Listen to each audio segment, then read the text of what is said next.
Hello, my friend, and welcome to the 436th episode of the Sales Podcast. I'm Wes Schaefer, the Sales Whisperer, your host. Today we have Mr. Rod Santomassimo. Smart dude, good dude, multiple author. Is it multiple author? Multiple times author of a lot of stuff. Yeah, one of those things. Really good guy. I've gotten to know him, and it's been great getting to know him. His new book is Don't Kid Yourself, and KID stands for Knowing Isn't Doing, and I love it. I've written before about motion beats meditation from the late great Gary Halbert. I had his son Bond Halbert on Sales Podcast many years ago. Great guy. I got to meet him. I actually stumbled across him. We were sober, but met him in the front of the hotel, the Marriott, actually, down in San Diego, one of those conferences. He's a SoCal guy like me. But anyway, don't kid yourself. Knowing isn't doing. And we get into why that's important. Like I said, Rod's a good dude. He cut his teeth in the real estate industry. He wrote books, Brokers Who Dominate, 8 Traits of Top Producers. Commercial real estate teams built to dominate. Now this one is obviously much broader appeal. So you are in for a treat. After you listen to this, you've heard me mention a couple times the folks over at Sweet Fish. They've got a cool podcast, and you know it's cool because they had me on episode number 67. It's the B2B Sales Show. Go check out that episode, and then you can tune into some others after you listen to this one with Rod. Rod Santomassimo, author of the upcoming book, Don't Kid Yourself. Knowing Isn't Doing. Build the business and life you desire.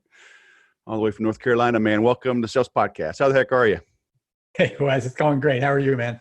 Hey, key question here. Yep. All right, Clemson or LSU? Wow. Well, because I'm a Duke fan and a Duke graduate, I got to go the ACC, but I got to tell you, I do like LSU as a football team. So I'm going with LSU. Whoo! I did not want to end this podcast, but my finger was hovering over end meeting. I mean, it was going to be the shortest podcast interview in history. I'm telling everybody. So we're recording this Monday, January 13th. We'll go live when your book comes out in March. Thereabouts. But I told everybody the rest of this week, I'll be drinking.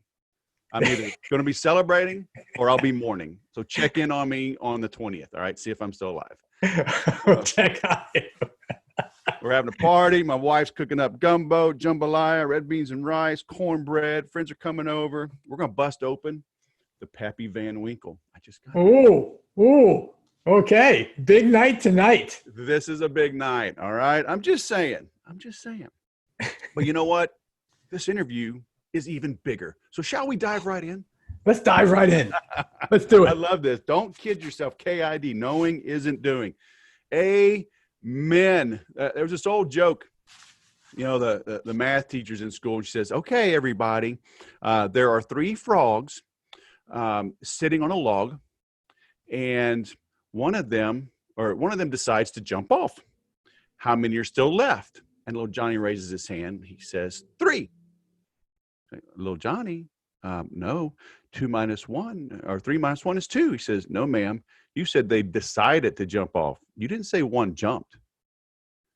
All right. She's like, I see your point. So that's kind of where you're getting at, isn't it? Like deep down, that's maybe not even deep down. You're a Southern boy like me. I know. You know that story, don't you? Being born and raised in New York, I can't say the 3 frogs on the tree trunk was a story I knew. Come on, you live in the South, though. You're officially a Southern boy now. I've lived longer in the South than I have in the North. That is true. That's very true, actually, by many years. So yes, I get it, though. It's true. Hey, you can decide to act, but so what? Great. I'm happy for you. Yeah. So what brought this up? Knowing isn't doing. What inspired that? Well, it came to the point where we every time we were coaching somebody and we run a coaching organization, they would say things like, yeah, I know that. And then we say, okay, that's great. How's it working out for you? Right? Glad you have the knowledge. And knowledge is, don't get me wrong, knowledge is so essential because it's an essential step to actually the action. And even if you don't need the knowledge, just do the action, you'll figure it out. So that was it. People telling us, yeah, I know that. I was like, well, I'm really happy that you know it. But the fact is you don't know it because you haven't done it. And Wes, that's really it. I think the sequel to this book may be doing is knowing. It might be because you really don't know until you do. Yeah. So that is. So, yeah, you have to do it. And I was tired of people telling us, yeah, I know that. But no one was actually doing it and not seeing the results of their knowledge. That didn't help them. So maybe they know it, but they don't believe it. You think?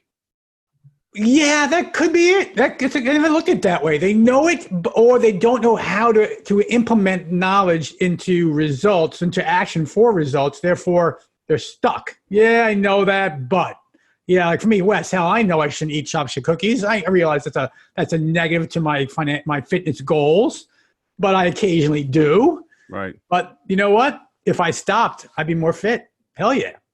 Yeah. Man, I'm literally having a text conversation with a friend of mine that I grew up with, and she's my parents' age. She going through stuff in her life, personal. Her husband died, and I mean, literally having this chat this morning, and she's alone, and I'm like, do you have any help? Right, a spiritual director, a community, anything? She's like, yeah, but I mean, I see others like with so much more, bigger problems. And I'm like, if you're in 6 feet of water, you're drowning. Mm-hmm. It doesn't matter that somebody else is in 12 feet of water. Right. And it's like, but if you are only in 6, then you're easier to save. And then when you're saved, then you can help save those in 10 and 12 and 100 feet of water. She's like, oh yeah, good point. I mean, do we struggle? I mean, do we not want to reach out for help? Do we not want to be in a position, or are we embarrassed to like put that foot forward, right? Knowing isn't doing. I mean, because I know you're giving good advice and people probably still don't follow it. Oh, absolutely true. And I think it depends on where you are. And for us, mostly professionals, right? It's where you are in your career, whether you're a new to business person, a mid-career, and you're stuck and you really don't know how to get out of your way because you've been, what worked before isn't working now. That could be a major implementer. Or you're doing really well, but you could do so much better. I mean, I'll give you one anecdote. We worked with a gentleman who was one of the top producing commercial real estate brokers in the world. He was making close to $6 million a year. And all I want to do is say, hey, is there a way I could do this and have more time with my new daughter? So we said, you know what? Do this, this, and this. And he said, well, I know I should be doing that, but I don't see the results of doing these things. Well, guess what? He made 8, then 12, then 15, then $18 million in the next 4 years. Mm-hmm. And these weren't major shifts in practices. It was just implementation of certain fundamentals that you should do on a consistent basis to get the results. Some call them rewards, some call them results, but it's the activities. It's always the activities. And I do believe attitude is essential, but I don't believe attitude is everything. I just don't, because attitude is great, just like knowledge, but you got to act. You got to act. Yeah. Pull the trigger and ride the bullet, huh?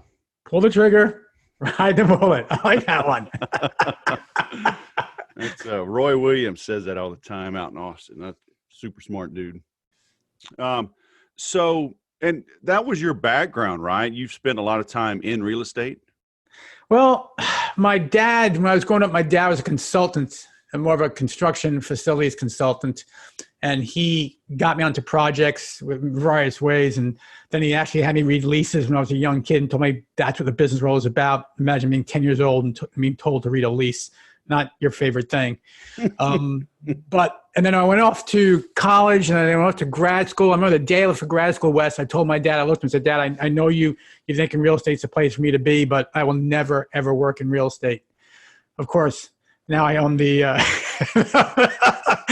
the largest coaching consulting organization in the industry. So be it. It happens. The arrogance of youth, huh? The arrogance of youth. So you get into, you've got a thing here, the CEO mindset. Can small companies, even solopreneurs, have that? Oh, they not only they have to have it. I mean, you have to run your business as a business. It just, everyone hears that and they say, yeah, I get it. But most solopreneurs, unfortunately, run their business as a hobby.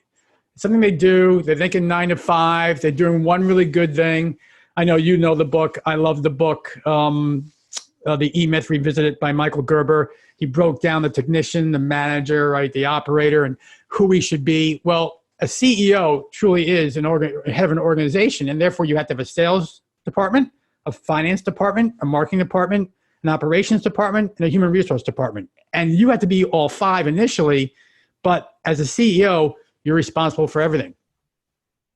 Yeah. But doesn't that kind of, it bogs you down? I mean, there are so many fires to put out in the beginning. I mean, before you make that first hire, it's almost like it's like you're drowning, right? You can't, and you're close, right? I'm maybe 6'2". I used to be. I don't even want to. Maybe I shrunk. I don't know. I'll turn 50 in April. I don't know how I feel about that, but I digress. If I'm in 6 feet 3 inches of water, I'm drowning. Like, it's so close, but so far away, right? How is it a superhuman effort? Is it maybe stop working so hard and work smarter to make that key transition, get that first key employee or the second key employee to really have a business versus a hobby? Yeah, I believe it is. And my goal of every book I read, and I read as much as I humanly can and listen to more books, podcasts, is get one sentence from everything I do to change the trajectory of what I'm going to do. For example, Tim Ferriss's 4-Hour Work Week, my first year in the business of this company, I said, oh shit, I can outsource, oh shoot, I can outsource. So I learned to use Elance and then Upwork and start outsourcing things to give me some relief. And that was a big one. And then I read Hyper Sales Growth by Jack Daly. And the one sentence in the entire book basically said 9 words, which changed the trajectory again. If you do not have an admin, I guess if you don't have an admin, you are one. And I recognized I'm trying to run a business and I was an admin doing $10 an hour work. So I hired an admin and that changed directory. So you have to have a belief that what you're doing is good. It's essential. It adds value. Absolutely. But for you to add that value and provide that service and or product, ultimately you got to do what you do best. Therefore, you've got to invest in yourself and you've got to invest in people around you. And to me, that's the essential thing of being a great CEO. Does this apply to individual salespeople, individual producers? Oh yeah, absolutely. We work with thousands of brokers, independent contractors, commission-based folks. They build out their own teams. They outsource for research, or some even outsource for their prospecting. And I'll argue that one a little bit. But yeah, constantly outsourcing. And in today's market, Wes, you know this, you can go out and hire someone across the globe for a very fraction of hourly cost to do pretty damn good work. Just that's where we are today. Yeah. Well, but how, I know salespeople, individual producers, everybody, it's hard to delegate, give stuff away. If you're going to want it done right, you got to do it yourself. Maybe they still have a little bit of that employee attitude, even though deep down, ultimately they are a sponsored entrepreneur, maybe, right? Right. You got to get out there and hustle. They're afraid to, or maybe they just don't know. Like, you mean I can have somebody do my expenses? I can have somebody on Elance, pay them $5 an hour to book my travel. Like, yes, and yes. Yes. Why do you have a dry cleaner? Why do you have someone mow your lawn? Why do you have someone fix your car? I mean, these are all basic things. They are. Yet we outsource those because it's cheaper than my time, right? You don't want to do it, and it's not the best use of your time. So apply that to your business. The same exact thing. Why would I do my own books? I'd be crazy. I wouldn't do it very well. I live by a motto that has served me well, extremely well, is just because I can do something faster and better, or just because I think I can, it won't make me wealthier. It just won't. So Wes, for example, I am really good, and I shouldn't beat my chest on this, but I'm really good at pivot tables. I mean, how boring is that? I'm really good at Excel pivot tables. And I can analyze anything and look at the numbers and the trends and say, okay, this is where we should go. Now, is that worth my time? Hell no. I guess someone in India do that for me and give me all the Google stats and Google Studio Dats and all that stuff they do now and give me trends and tracks and pay them $20 an hour. That's a fact. So no, just because I can do it better and faster, I will not get wealthier. Yeah, but man, I don't have the time. I get so frustrated. I mean, how do I even train them? I have this person overseas. They're in different hours and I'm on planes and I got meetings. I don't have time to train somebody. I'm just going to do it myself. Yeah, I actually outlined in my book this delegation checklist of what the steps you need to go through to outsource to folks. And no doubt, you have to articulate a clear vision. You have to articulate the exact steps. And you have to set the expectations of what you want and when you want it. Those are all essential, obviously. But ultimately, you have to also have expectations yourself, what you're going to get from outsourcing. So, for example, if you outsource to the Philippines or to India or to China or wherever you outsource, you have to recognize the work they do will be sold to somebody else. And you got to get over it. It's going to happen. You know it's going to happen. So what? So what? You got to live in a world of abundance in my mind, not scarcity. So look, if you restrict yourself thinking only I can do this, I also have been coached. I've been coached by so many people, and I'm proud of being coached because if I'm going to be a coach, hell, I better be coached. And I remember one comment in particular is a gentleman named Dan Sullivan who runs an organization called Strategic Coach. Right. And Dan has built a fantastic coaching model. But the one thing he says is, and I find this to be, and this is probably the most powerful thing, I've gone years to Dan, years. And for me, the one thing I took away was this. Don't think about the how, think about the who. It's always the who, never the how. So you just said yourself, Wes, how am I going to do this? I'm always on planes, but I'm this, how this. I just had this conversation, frankly, last week with one of my sales guys, who, by the way, is an independent contractor, virtual, not an employee. But I said, look, this is where I think the company's going in 2020. He said, well, how are we going to have it? I said, wait, your job is to figure that out. But more importantly, I'm suggesting you figure out who's going to do it, not how. So, Wes, in those cases, stop asking the question how and ask the question who. I love the who, man. Peter Townsend. Peter Townsend. Smashing the guitar. Peter Gabriel, right? Was it Peter? It was Peter Townsend. What's that? No, it wasn't Peter Gabriel. It was Peter Townsend, and the lead singer was, cheese and crackers. I'm getting old, and I'm older than you. I know, man. I'm forgetting all these. He's in Tommy. He was a star in Tommy. Remember?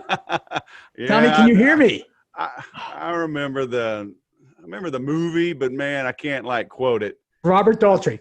Daltrey. There we go. Daltrey. There you go. All right. I think it's Daltrey. Yeah. So yeah, the Who. I love the Who also. So continue to love the Who, Wes. Always think of who. Very nice.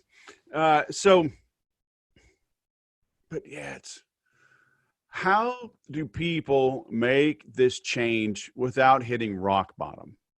Because I've, had over 400 interviews. I've spoken to a lot of people who their health failed, their marriages failed, businesses failed. I had to make a change, and then it's up and to the right. It's like, man, why'd you let it get so bad? Yeah. Are we just comfortable? Oh man, I'm making $100,000, making $200,000. I'm just, my boss is a jerk. Yeah, I travel a bunch. Yeah, I don't see the kids all that much. And yeah, I'm getting a little thick around the midsection, but I'm making good money and we drive a nice car. And I don't really want to rock the boat. Great question, Wes. And what we find is when people finally make a decision to invest in themselves with us, the pain has either gotten way too significant. So, for example, we have 3 avatars, three channels we sell to, and the biggest channel we sell to, we call them Peter Plateau, also known as Peter Feelstuck. Okay, so let me tell you about Peter, because you all need to know who your audience is and describe that audience to a T, so the messaging goes to that audience. And that's something we really talk about in the book. Understanding your audience. So Peter is between 35 and 60. He's been doing this for 10 years or more. Whatever he's doing or she's doing, could be Paula Plateau by all means. But guess what? what got them here isn't getting them forward. And now their peers, even younger peers, are starting to pass them by with this newfangled technology and approaches. They're frustrated. They can't get out of it. Yeah, they'll buy a new set of golf clubs or a new car and feel special, but they know they'll never be a top producer ever again because they can't figure it out. So what happens? The pain's so strong, they realize I'm better. I have more experience, but gosh darn it, those kids are passing me by. True story, Wes. One time, back before I had this big team, I started by myself in 2008, Great Recession. No one was buying coaching in 2008. No one had money. And so now 12 years later, we have 40 folks and thousands of clients over the years, now over 500 clients right now across North America. But I used to take calls, and I answered the call once. Peter Plateau was on the other line. I said, so tell me, why are you calling? Why do you think you need a change? His exact words were, those damn kids are taking my market share. So why does it happen? Why they make change? Your question. They get to the point where they realize, I've got to stop this. Or they see such a beautiful value proposition that we try to articulate to show them there could be a transformation. They believe in themselves. So that's what we find from our side. But Wes, let me ask you, what do you find from your end? You're coaching so many folks to greater heights. What makes them decide, Wes, I need you? Hey, man, I'm asking the questions here, okay? You made me cry on my interview with you, all right? I got to get you to cry on this one. And you turn it around, now I'm crying. Yeah. If you read the book, the one magical thing you could do to make me cry. I got to hit pause, man, while I gather myself. Yeah, I asked the question because I'm still searching, right? Because I see it's the old adage that it's easier to sell an aspirin than a vitamin. Right. I'd like to help catch people before they hit rock bottom, but it's more times than not, maybe it's not truly rock bottom, but like they've had a setback. Rarely do people come to me and say, hey man, I grew 20% last year and I'm frustrated. It could have been 30 or 50. Can you help me get, that's, I don't know, 1 out of 10, maybe. Right. That show. And I think it's just human nature. So I'm trying to help counter human nature, I guess. I can't agree more. That's where we both are. So it's because you see it and that kind of, I'll beat myself up. It's like, I need a better messaging. I need a better stage, right? A bigger stage to get the word out to more people to hopefully catch them earlier to stop the rapid descent, get them going back up and to the right. So I don't know the sales guru who said this, and maybe it's a general. It was probably me, but go ahead. It probably was you. But look, you need community proof, you need social proof, you need data, right? All these types of mindsets to your audience, so when they're going to make a change and what they're going to do. And we use them all. We use a lot of social proof, no doubt about it, a lot of community proof, and a lot of data in everything we do at the Massimo Group, whether it be LinkedIn ads, Facebook ads, content, organic. And that seems to be the triggers that allow people to say, hey, I want to talk to you guys. And no doubt, getting success stories of other folks we've had, not saying, hey, we're great, but other people saying we're great, that resonates with people as long as it's in the same avatar bucket. We found that to be helpful for us. Yeah, you do have to, if I say it, I'm lying. If my clients say it, then it's the truth. Yeah. I wonder if you're talking about like Robert Cialdini, like about social proof, community proof, or was it somebody else? It could be the psychology of selling. Was that? No, he's not a sales guy. He wrote Persuasion. Persuasion. Yes, it is. That's what it is. Yes. Okay. Thank you. Yeah, yes. That sounded familiar. Cool. So knowing isn't doing. Is this your first book that's not real estate specific, or have you had others? No, this is the first one outside the commercial real estate world. We never really play in the residential world, but after just 11 years of working with folks and getting folks outside of the commercial end, asking us for help and realizing the pillars and principles we offer and implement with our clients were applicable to a wider audience, mostly, no doubt, white collar professionals.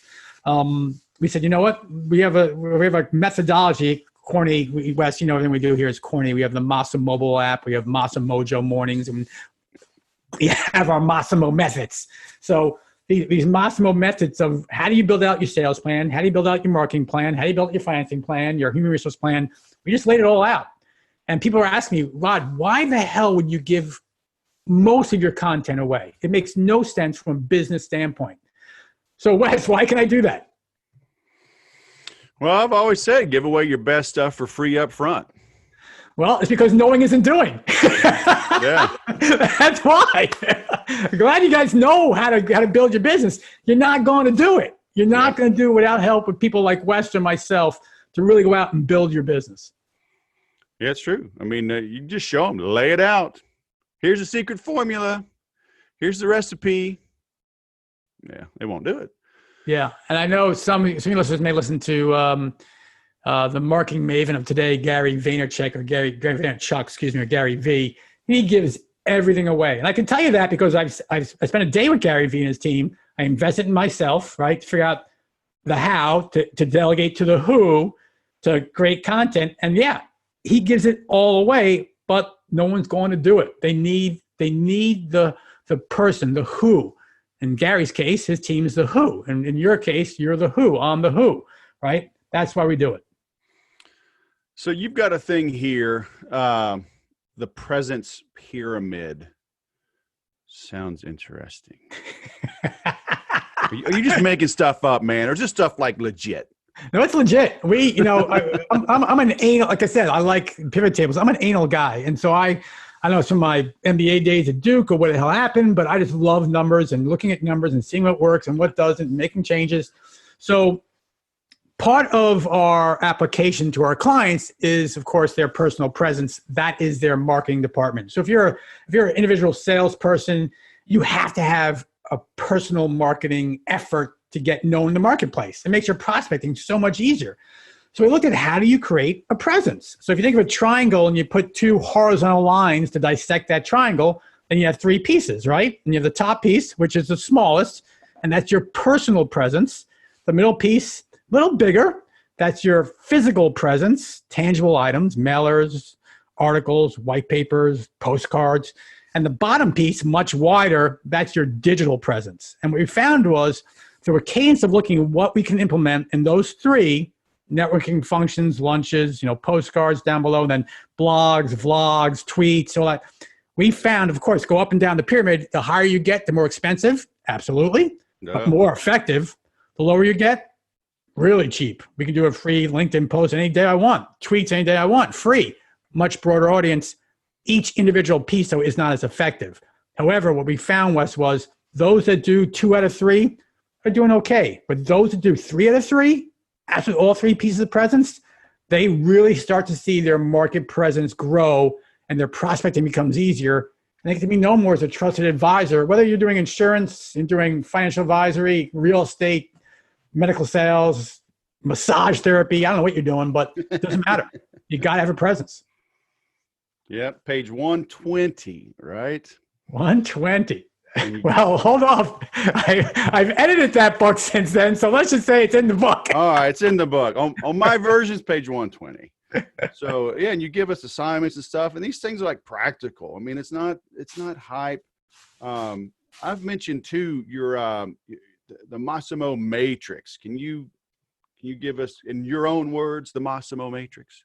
Yeah, when you talk to a decision maker and you focus just on the decision maker, you're really missing the boat. You just are, because the decision maker, him or herself, are influenced by so many other people, and you have to understand what their perspectives are in order to truly articulate and tell that decision maker, hey, I understand you. I can walk in your shoes. I know who you are.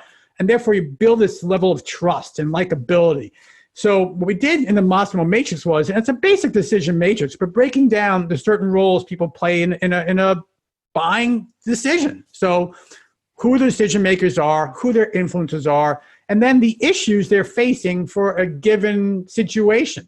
I think in the book, we give an example of someone that's going to, an investor who owns a commercial property, and the things he looks at buying or selling, or a sale leaseback or a refinance as issues. And then he himself is a decision maker. He has a partner decision maker, but he also has his wife and his kids who impact and influence him, has an attorney. And when you break that down and look at each individual box that as they interact, interact with each other, then you say, wait a minute, what's the impact for each decision maker, each shareholder, each role for each issue? And if you can do all that, we show you how in the book, you do a couple things. First, you can articulate very well what's going on. But second, that really got me excited when I figured this out was, oh, crap, now I can start building marketing material around these issues to attract this decision maker to talk to me. And that's why that's why I love the matrix. It's really, it's the first step in creating a marketing campaign around your messaging. Yeah, I love it. I've shared it with my coaching clients on my weekly calls because of its simplicity, but its effectiveness. Because all these years, I have found maybe a handful of people that actually enjoy writing and are good at it. Right. And so having that matrix, who are you dealing with? Shareholders or stakeholders? All right, CEO. Well, okay. I'm selling to, IT services. So I got the CEO. Well, the director of IT has a different issue, right? So as I map that out, if I map out 5 people and 5 issues, well, there's 25 different concerns, potential headlines, talking points, and add one more to that matrix, you're quickly at 30, even 40. Well, all of a sudden you got a year's worth of content that you can start building out. At least you're not staring at a blank screen, right? And when I share that with my clients, they're like, holy crap, now I see them a little spark, like, okay, I can do this. Now it may be daunting, right? If I have 5 by 5, oh my gosh, I gotta go write 25 articles. It's like, yeah, maybe, but you've probably sent 25 emails on each one of those subjects over the year. But Wes, the answer. No, we're not asking. Again, this is the point. We're not asking you to write 25 articles. You've now created the content, the headlines. Go and Wes, right after our call today, I got honest with you. After our call today, I'm sitting down with a copywriting organization to offer it to my team of our clients because they don't want to write articles either. I get that. Right. And that goes back to don't think how, think who, right? And so, look, all your clients, Wes, no matter they're making $100,000 or $1 million or $10, $15 million, whether they're making at least $200 or more an hour when it comes right down to it. They are. Whether they agree or not, they are. And maybe it's for some of your lower paying, or you and our lower volume clients, they're making maybe $60 an hour. It's the very lowest. You go out and you start spending that time at $20 an hour, $15 an hour with somebody else. Think of the leverage, the margin that you have created in your life by having better people do things that are better than you at getting them done, and better product that then you turn around and you leverage. It's the way you have to look at things and say, I can't afford it. That I can't afford it. You're back into being a hobby again. You're a business. Yeah. Well, and even if, initially you may get a junk product at first. Sure. But you're going to dial it in. It's the old adage, right? Anything worth doing is worth doing poorly. It absolutely is. And you'll get it dialed in. What do they say? Like your first is your worst? Well, let me share a story. I don't share a story in the book, so I'll share it again, my greatest mistake. So it's a great segue, Wes. So it's a totally, absolutely true story. It sounds BS. I know it. This is absolutely true. When I start out by myself, 2008, Great Recession, no one's buying any coaching because no one has any money. So I say I'm going to find 1,000 people, which I did through, by the way, using back then Elance, now Upwork. Found 1,000 people with a help from a guy in the Philippines to send an email out. Created my first thing. I did it myself in PowerPoint. I created this stupid slide with this arch going up and said, if you hire the Massimo Group, your practice will soar, right? Being an Air Force guy, Wes, you would love that, right? You can just imagine soaring through the sky. Soar. So I send it out to 1,000 people, and I include my dad, God rest his soul. I include my dad, and he calls me up, and he says, within 2 minutes of me sending this email out to him, I'm so proud of. He says, hey, Rocket, which was my nickname in college. I played lacrosse. Hey, Rocket, you may want to bring back that ad. And I said, Dad, two things. Number one, it's a beautiful ad. Don't worry about it. And number two, I can't recall an email. It's not, you can't do that, Dad. He didn't realize that. I said, what's wrong with it? He goes, maybe you should reread your ad.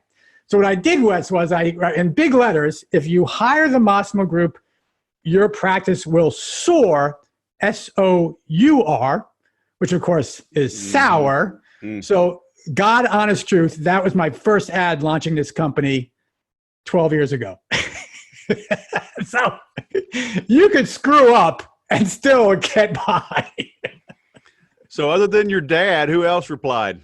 Well, and Wes, that's the funny thing. I did have emails saying, you're a jackass. And people said right to me, you're a jackass. Look what you wrote, you idiot. I mean, people were cruel back then in 2008 as they are today, an email versus Facebook. But some people, to my shock, were, hey, Rod, I'd like to talk to you. Okay. Well, it shows that a lot of people cannot spell. It shows that they maybe can't read, but it shows also maybe they're forgiving. Yes, or maybe the business was so good they actually wanted the business to sour for some reason, and today I'll call Rod. Yeah, hey, I do my best proofreading in the 18 nanoseconds between hitting send and like you can skim one quick time. Like right, that's me. I can read War and Peace in the moment that I hit send. Like, oh, all right. And it doesn't matter too. Like on a big email, I'll send it to myself 8 or 10 times. Mm-hmm. I'll tweak it. I mean, it may take me a couple of days sometimes to get it where I want it. And yeah, typo. Like what the hell? You got to hit send. Hey, you read the book, and I sent it to one more person to read. Right before we're about to print it, she sends me 10 pages of edits. And guess what? Every single one of those edits was absolutely correct. Like, how could that be? Yeah, I'm a little bit of a grammar Nazi. You know, I ran across a couple, but I figured, you know what?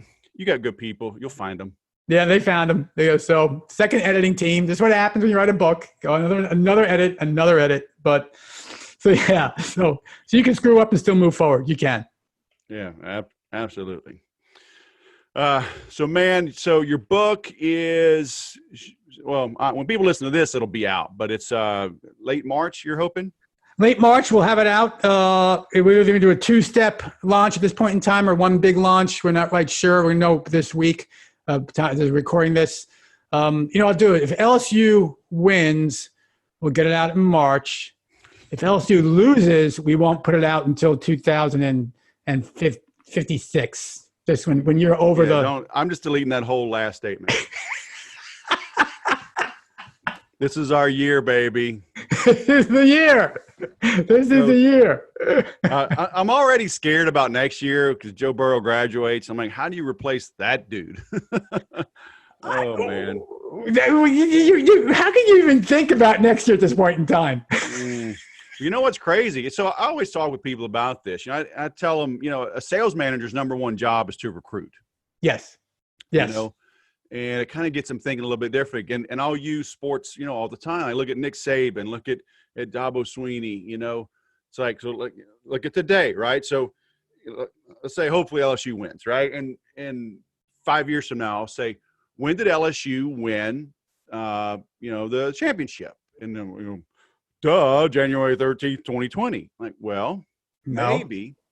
But, Joe Burrow, he's a fifth-year senior, right? He's actually a grad student. He's a transfer. So, yeah, he's a transfer. So, technically, they won it 2.5 years ago when they recruited him, right?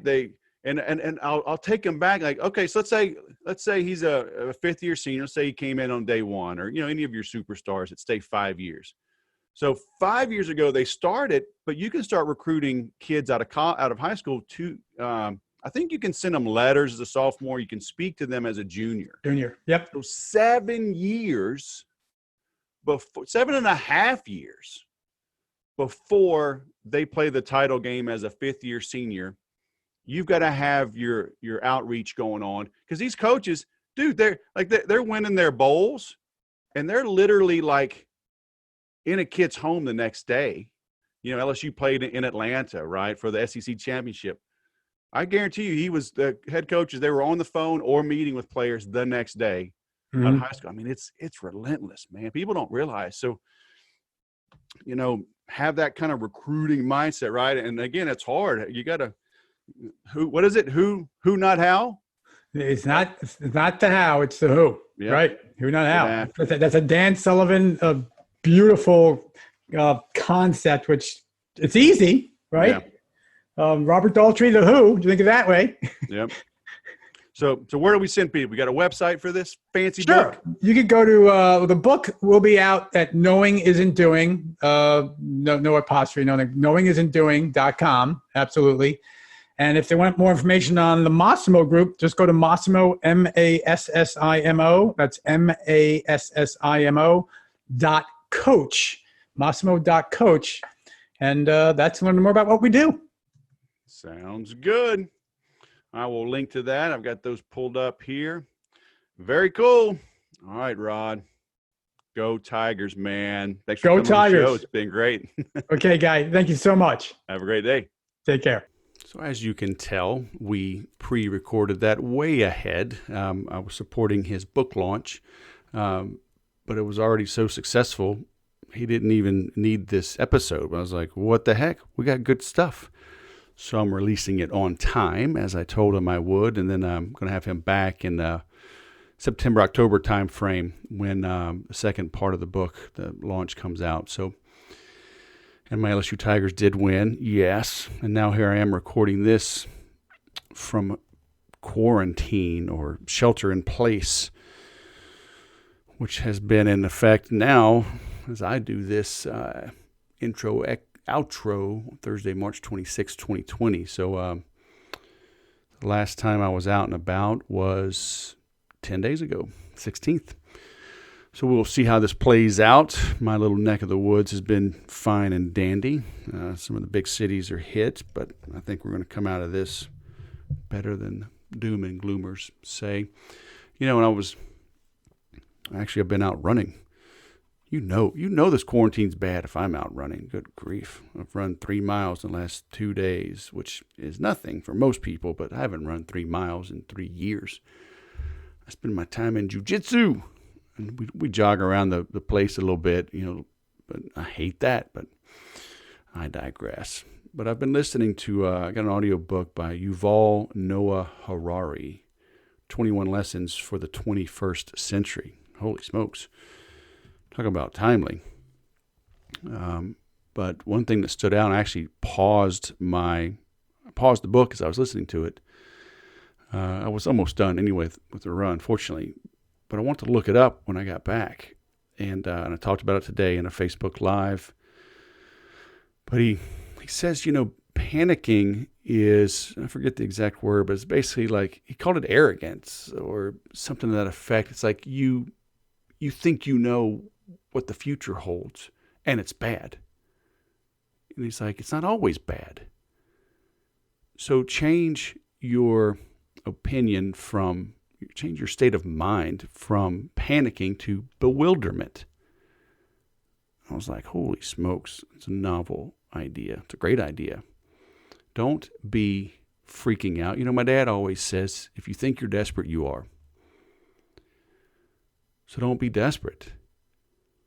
Maybe you've fallen on tough times. One of my clients, their business dropped 98% when Trump declared the state, national emergency. They're an import-export business in the seafood industry, and 98%. So, what are you going to do, right? What are you going to do? And, very few people have contingency plans in place for that kind of drop. And you hear me talk about jiu-jitsu a lot, and I wrestle with my dogs. We've always had big dogs, German Shepherds, Rottweilers. We're on our second lab, and this lab's the smallest, and she's still somewhere around 70 pounds. But you see it in jiu-jitsu, but you may not have ever rolled jiu-jitsu. So if you have a bigger dog that you can kind of lay on and, not smash, but just lay on them and kind of pin them. As you start to wrestle, you'll notice they fight hard. And just like jiu-jitsu, they use all 4 of their extremities, front legs, back legs, and as you should in jiu-jitsu. But once you get into a dominant position and have submitted them, right, or at least you're on top, you'll notice your dog will rest. They just hang out. Like pretty calm. You see them kind of catch their breath. And if you roll with a good jiu-jitsu practitioner, you'll notice the same thing. Like these higher belts, they're just very calm. I'm like, what are you doing? Like they'll even lay down, lay on their side and let you get on top. Like, okay, what's happening? And they get out of it. Sometimes they won't even get out of it. They'll just submit you from the bottom. You think you're in a good spot. But what they do is wait. Your dog will do the same thing. A great jiu-jitsu practitioner will wait for an opening. Okay, so they're not even bewildered. They're totally in control, but they're waiting for their opening. And when they get that opening, they take fast, massive action. Okay, and so if you are caught between a rock and a hard place right now, don't panic. Shift to this mindset of bewilderment. And that may be an honest mindset, right? I mean, I get it. I've been on unemployment twice delivering a baby. Okay, so out of my 7 kids, I was on unemployment twice when 2 of them were born. I've done a short sale on a house. I've been audited by the IRS, been audited by the Board of Equalization of California, what a name, for years. When I was audited by the IRS, it was because a friend, partner, I still don't know to this day, he lost the money. I don't know if he pilfered the money, but he lost the money. Gave me a greater ownership. So I was supposedly getting a bigger tax write-off, but he was lessening his tax write-off, lowering his tax. But anyway, I digress. So look, I've been kicked in the privates, shall we say. So I get it. But be bewildered. Okay, panicking does not help you. Figure out what's going on, figure out the lesson learned, figure out the opportunity, because there is one. Even in this crazy COVID stuff, things will come back. There will be new opportunities. You see, I just read today, Dyson vacuum retooled their plant, making 15,000 ventilators. General Motors is doing the same thing. Origin Geese, where I get my ghee from, they're making They're making covers for face masks. So really interesting. So, people are stepping up. Now they're talking about new discoveries. There's a doctor up in New York has treated successfully 100% of his patients, 350 patients, 100% cured. So, good things are happening. There's going to be things, you're seeing things about like 3D printing, making adapters to turn scuba masks into at least positive pressure devices, talking about modifying CPAP devices. So the ingenuity of entrepreneurs around the world is amazing if we can get the government to stop stepping on their throats. But I digress. The main thing is don't panic, okay? Shift your mindset to one of bewilderment, curiosity, because people forget the old saying, buy when there's blood in the streets. What they don't realize, or they want to forget, or just never knew, is that the second part of that is even if the blood is yours. So even if you're bleeding, stay in the game. All right? There will be opportunity, I promise you. But freaking out won't help you at all. I promise you that. Okay? If you need some help, some advice, some ideas, some encouragement, look me up on the Facebookie, Twitter, Instagram, LinkedIn. I'm on all of them. Okay, very active. Join the free group, theimplementors.com. Been thinking about doing something, trying to figure out how to help, right? And I got to put food on the table for my family, but I've got room to help. And I'm helping people, helping businesses recover from this may be what I've been called to do. So stay tuned. You can do that through theimplementors.com. All right. Ask questions there. I'm starting to post there more. to do what I can to help. Just stay in the game. All right. Please share this episode, share the podcast. Please subscribe so you get the downloads right away. Leave a review. I appreciate it, and help me get the word out. All right. The more you share it, the more people hear it, the more I can help. Thanks for listening. I'll go sell something.